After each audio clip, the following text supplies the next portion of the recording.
Welcome to video lecture series on strength of material. In this lecture, we will continue with the numericals on composite bars.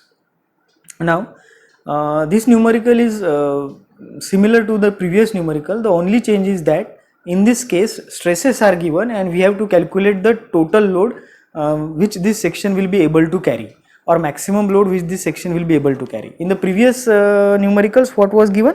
Previous numerical में ये given था कि total load given था, आपको ये निकालना था कि स्टील में कितने स्ट्रेसेस प्रोड्यूस हो गए और कंक्रीट में कितने स्ट्रेसेस प्रोड्यूस हो गए, राइट। तो हम ये देखते हैं इसको कैसे सॉल्व करना है।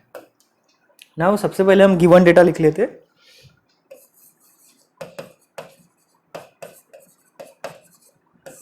गिवन डेटा क्या दिया है हमें? टोटल एरिया दिया है। टोटल एरिया कितना दिया है? 400 बाय 400।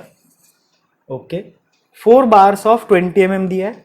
सो हमें क्या दिया है? AS 4 into pi by 4 into 20 square, right. Determine the safe stress और safe load that it can carry if permissible stresses in concrete and steel. So हमें सिग्मा सी ऑलरेडी गिवन है, that is 5 MPa। MPa means newton per mm square directly without any multiplication. GP अगर रहा तो 10⁻³ से multiply करना है, अगर MPa है तो एज इट इज रखना है। Sigma S 130 MPa means newton per mm square यानी स्ट्रेसेस इन स्टील। हमें रिलेशन दिया है ES upon EC is equals to 18, right. और हमें क्या कैलकुलेट करना है? हमें कैलकुलेट करना है total load that is P।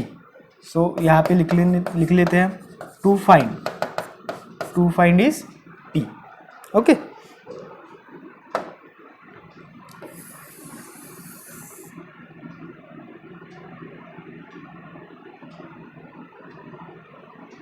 ठीक है।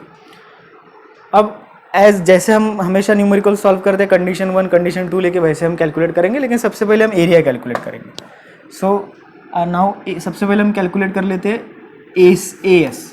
तो AS कितना आएगा? 4 into pi by 4 into 20 square. तो ये आ जाता है 400 पाई mm स्क्वेयर। अब हमें AC निकालना है, तो AC is equals to total A minus AS। अब टोटल A कितना है? टोटल ए है 400 इंटू 400 माइनस AS अभी हमने कैलकुलेट किया 400 पाई। तो इस पे से आपको मिल जाएगा area of concrete. So area of concrete आता है 158743.36 mm स्क्वेयर। तो this is value of AC and this is value of AS। तो हमने एरिया कैलकुलेट कर लिया अभी सबसे पहले। Next condition 1।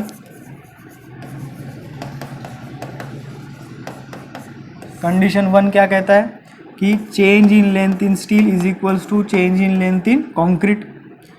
Sigma S upon ES is equals to sigma C upon EC। Sigma S is equals to ES upon EC into sigma C। अब ES upon EC हमें given है कितना है? 18। So sigma S is equals to 18 times sigma C। तो ये relation हमारे पास आ गया अभी, ठीक है। अभी हम चेक करते हैं कि ये जो सिग्मा C और सिग्मा S दिया है वो चेक करते हैं। तो हम क्या करते हैं? सबसे पहले यहाँ पे मैं लिख लेता हूँ चेक फॉर स्ट्रेसेस, ठीक है। अब अगर सबसे पहले जब उस पर लोड आएगा तो उसकी लेंथ कम होगी, उसमें स्ट्रेन डेवलप होगा, साथ साथ में स्ट्रेसेस डेवलप होंगे।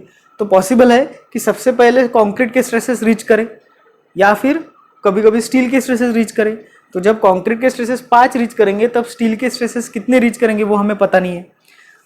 अगर कंक्रीट के स्ट्रेसेस 5 रीच कर लिया और उसके ऊपर अगर चले गया तो कंक्रीट फेल हो जाएगा, राइट, लेकिन स्टील वैसे ही रहेगा।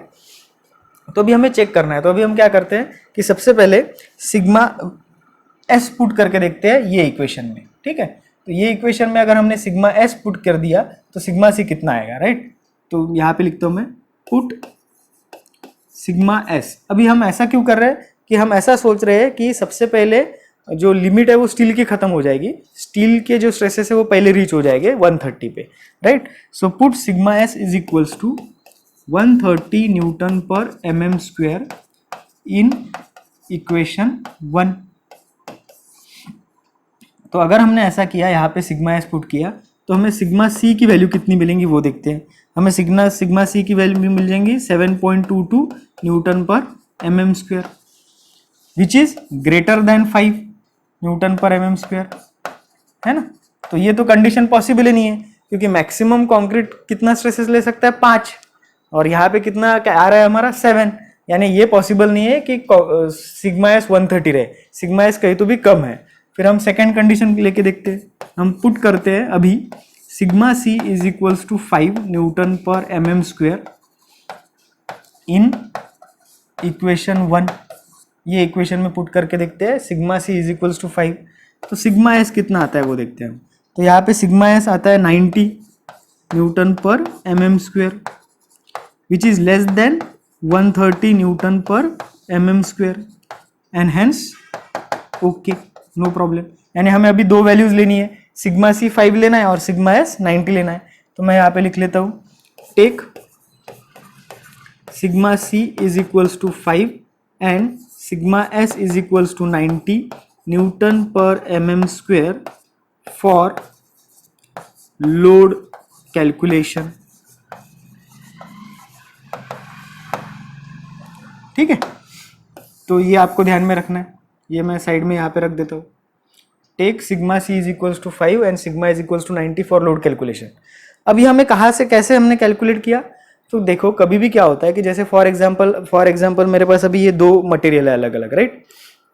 इफ दिस इज से plastic and this is steel, और अगर मैं इसको खींचता हूँ, एलोंगेट करता हूँ, तो क्या होगा कि प्लास्टिक पहले टूट जाएगा और स्टील का जो वायर है या स्टील का जो रॉड है वो वैसे ही रहेगा। इसका मतलब क्या कि जो प्लास्टिक के मैक्सिमम स्ट्रेसेस है वो रीच हो गए, है ना, लेकिन स्टील के अभी भी रीच होने के बाकी है। यानी फॉर एग्जांपल अगर इसकी स्ट्रेसेस, इसमें स्ट्रेसेस 5 है और इसमें स्ट्रेसेस 130 है, ये 130 तक स्ट्रेसेस ले सकता है, तो जब हम इसको एलोंगेट करेंगे तो इसके स्ट्रेसेस 5 तक आएंगे, तो इसके स्ट्रेसेस कहाँ तक रहेंगे, हो सकता है 60 तक ही रहे। टोटल कितने 130, फिर इसके जैसे 5 हो जाएंगे, इसके स्ट्रेसेस कितने रहेंगे 70 या 80 आसपास, और फिर जैसे ही 5 के ऊपर चले गए प्लास्टिक टूट जाएगा, लेकिन स्टील वैसे ही रहेगा, राइट। तो उसके ऊपर तो नहीं जा सकता अभी, इसमें जो स्ट्रेसेस है स्टील में, इसके ऊपर जा सकते हैं नहीं, क्योंकि प्लास्टिक ऑलरेडी फेल हो चुका है। सेम कंडीशन हमारे कंक्रीट और स्टील के साथ होती है। हमारे इसमें क्या हो गया, हम लोड दे रहे थे, कंक्रीट में स्ट्रेसेस बढ़ रहे थे 0, दोनों इसमें पहले 0 थे, फिर कंक्रीट में स्ट्रेसेस बढ़े 1, तो इसमें बढ़ गए शायद से 10 या 15 हो सकता है, फिर 2, 3, 4, 5, और 5 के ऊपर जैसे चलेगा कंक्रीट टूट गया। अभी कंक्रीट टूट गया तो इसके ऊपर वो लोड ले सकते हैं क्या, नहीं। लेकिन जब ये कंक्रीट 5 पे गया तब ये 90 पे ही था, जब कंक्रीट 5 पे गया तब स्टील कितने पे था, 90 पे था। इसलिए जब हम लोड कैलकुलेशन करेंगे तो सिग्मा एस 130 नहीं लेंगे, सिग्मा एस कितना लेंगे, 90 लेंगे, ठीक है। तो ये काफी इंपॉर्टेंट है और ये आपको ध्यान में रखना है।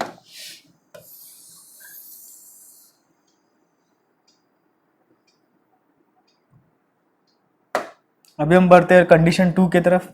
तो हमारी कंडीशन 2 क्या है, total load carried is equals to load carried by steel plus load carried by copper. तो टोटल लोड तो हमें कैलकुलेट करना है, right. Load carried by steel means sigma S into A S plus sigma C into A C. अब sigma S कितना लेना है, 130 नहीं लेना है, कितना लेना है, 90। सो 90 इंटू ए एस कितना है, ए एस हमने कैलकुलेट किया है, A S is 400 pi, plus sigma C कितना लेना है 5, और ए सी 158743.36। तो इस पे से मिल जाएगा आपको total load.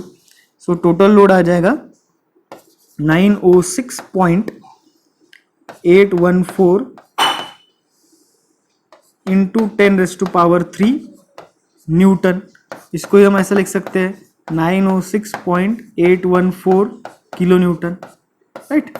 So this is total load जो ये कंक्रीट का कॉलम कैरी कर सकता है for given limit of stresses. Hope you have understood this. In case of any query please comment in the comment box. Thank you.